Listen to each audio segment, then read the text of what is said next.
ফুলশয্যার রাতে রাজ যখন মৌকে বলল, এই নাও ডিভোর্স পেপার, সাইন করে দাও, রাজের কথাটা মৌয়ের কলিজায় গিয়ে বিঁধল।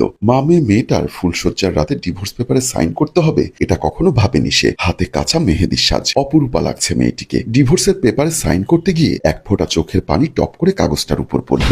জীবনটা সত্যি অদ্ভুত। 4 ঘন্টা আগে যেমন একটি কাগজে সাইন করে নতুন সম্পর্ক আবদ্ধ হয়েছিল, আর এখন একটা সাইনে সেই সম্পর্কটা প্রাণহীন হয়ে গেল। এদিকে সাইন করা কাগজটা হাতে নিয়ে রাজ বলল, সরি মৌ, আমার কিছু করার নেই। পরে যদি তুমি আমাকে ডিভোর্স না দাও তাই ঝামেলা আগেই মিটিয়ে নিলাম। আর হ্যাঁ, আমার সাইনটা বাকি রাখলাম। চুক্তি যখন শেষ হবে আমার সাইনটা দিয়ে কাগজটা পরিপূর্ণ করব। মৌ কিছু না বলে মাথাটা নিচু করে আছে। বুকের ভেতরটা যেন কেমন কেমন করছে। জীবনে কোনোদিন কাউকে ভালোবাসেনি নিজের স্বামীকে সবটা দিবে বলে, কিন্তু আজ স্বপ্নগুলো স্বপ্নই থেকে গেল। রাজ মৌয়ের পাশে থাকা বালিশটা নিয়ে যখনই খাট থেকে নামতে যাবে তখনই খেয়াল করলো বিছানায় রক্ত দেখে খানিকটা আঁচ করতে পারলো সে বিষয়টা কি। মৌকে বসে থাকতে বলে বের হয়ে গেল। মৌ বিছানায় বসে বসে ভাবছে জীবন নামক বহতা নদীর কথা। এই নদী শেষ কোথায়? বান্ধবীদের কাছে শুনেছি বাসর রাতে এই হয় সেই হয়। রাজকে আর কি বা দোষ দিব? আমি নিজে ইচ্ছায় চুক্তির বিয়ে করেছি, যদিও রাজ আর আমি ছাড়া দ্বিতীয় কেউ জানে না। এসব ভাবতে ভাবতে কখন যে ঘুমিয়ে যাই খেয়াল নেই। কিছুক্ষণ পর রাজ ফার্মেসি থেকে প্যাড নিয়ে সে রুমে ঢুকতেই দেখে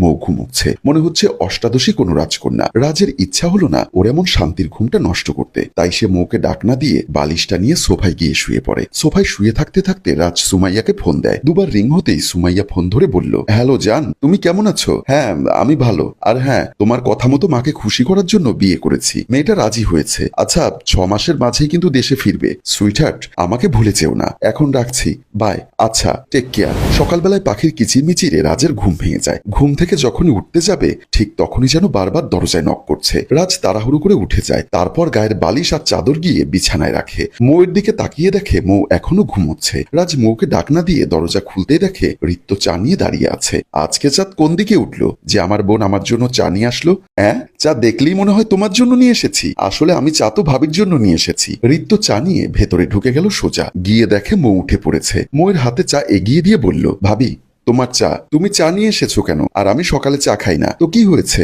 এখন থেকে খাবে? আচ্ছা, ফ্রেশ হয়ে নাস্তা করতে আয়। ঋত্য যাবার সময় ভাইকে বলল, তাড়াতাড়ি ফ্রেশ হয়ে নাস্তা করতে আয়। হ্যাঁ বলে রাজ দরজা বন্ধ করে দিল। চা খেয়ে মৌ যখন শাওয়ার নিতে যাবে এমন সময় রাজ মৌয়ের হাতটা ধরে ফেললো। মৌ রাজের হাতের স্পর্শে কেমন যেন কেঁপে উঠল। লজ্জা মাখা দৃষ্টিতে রাজের দিকে তাকালো। রাজ প্যাটটা মৌয়ের হাতে দিয়ে বলল, আমি তোমার স্বামী, আশা করি এসব কিছু গোপন রাখার দরকার নেই। আমি কাল রাতেই বুঝতে পেরেছি তোমার সমস্যা হচ্ছে। মৌ রাজের মুখে এমন কথা শুনে লজ্জায় জড়সড় হয়ে গেল। মনে মনে ভাবতে লাগলো, মানুষটাকে যতটা খারাপ ভেবেছিলাম ততটা খারাপ না, ভালো বাসায় যায়। মৌ রাজকে যতই দেখে ততই মুগ্ধ হয়, ঠিক তার কল্পনার পুরুষটার মতো। মৌ ঘুমোলেই একজনকে স্বপ্ন দেখত, আর সেই স্বপ্নটা যে এভাবে সত্যি হবে সে কোনোদিন ভাবতে পারেনি। মৌ শাওয়ার শেষ করে লাল রঙের একটা শাড়ি পরে যখন রুম থেকে বের হবে তখন পেছন থেকে রাজ ডেকে বলল, এই সবাইকে তোমার মেধহীন পেট দেখাবে নাকি তোমার নাভি দেখিয়ে আমাকে মুগ্ধ করতে চাইছো?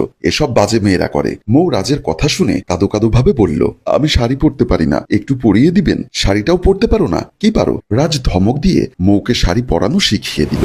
মৌকে দেখে রাজের মা বলল, বৌমা তুমি রান্নাঘরে এসেছো কেন? কেন মা, আপনি আসতে পারলে আমি কেন পারবো না? মা, আমি আপনার মেয়ের মতো, আপনি এসব আর করবেন না। দূর পাগলি। আচ্ছা একসাথে রান্না করি। মৌ খুশি হয়ে যায়। সত্যি মায়ের আদর বোধ হয় এমনই হয়। এদিকে দেখতে দেখতে 2 মাস হয়ে যায়। 2 মাসে মৌ রাজের পরিবারের একজন হয়ে যায়। পরিবারের প্রতিটা মানুষ মৌকে ভালোবাসে, শুধু রাজ ছাড়া। মৌ জানে রাজের হৃদয়ে শুধু সুমাইয়ার বসবাস, আর তাকে বিয়েটাও করেছে শুধু তার মায়ের জীবন বাঁচাতে। ও সময় যদি ওর মায়ের কথা না শুনতো তাহলে অনেক বড় বিপদ হয়ে যেত। মৌ রাজকে যতই দেখে ততই বিমোহিত হয়, কারণ মৌ হয়তো আগে এমন কোনো পুরুষ দেখেনি। একদিন রাজের এক বান্ধবীর বিয়েতে রাজ মৌকে নিয়ে দাওয়াত খেতে যাবে বলে মৌকে রেডি হতে বলে। মৌ যখন রেডি হতে চলে যাবে তখন রাজ মৌকে ডাক দিয়ে তার হাতে একটা প্যাকেট তুলে দেয়। মৌ খানিকটা অবাক হয়ে বলে, কি এটাতে? খুলে দেখো। মৌ খুলে দেখে যে একটা শাড়ি। মৌ শাড়ি দেখে যতটা না খুশি হয়েছে তার চেয়ে বেশি মন খারাপ করেছে। মৌয়ের মন খারাপের কারণটা রাজ বুঝতে পেরেছে, কারণ রাজ জানে মৌ ঠিক মতো শাড়ি পরতে পারে না, তার উপর বিয়ের শাড়ি। তাই মৌকে বলল, কি হলো, শাড়ি পছন্দ হয়নি? হ্যাঁ হয়েছে। তো শাড়ি নিয়ে দাঁড়িয়ে আছো কেন? আমি পরতে পারি না। রাজ মজা করার জন্য বলল, তো কি পারেন? খেতে? আপনার মা আপনাকে শাড়ি পরাও শেখায়নি? যেখানে ক্লাস 5-এর মেয়েরাও শাড়ি পরতে পারে। কি করব, আমার মাকে আমি দেখিনি। বাবার কাছে শুনেছি আমাকে জন্ম দেওয়ার সময় মা মারা গেছে, আর মা মরার জন্য বাবা 1 বছর আমার মুখটা পর্যন্ত দেখেনি।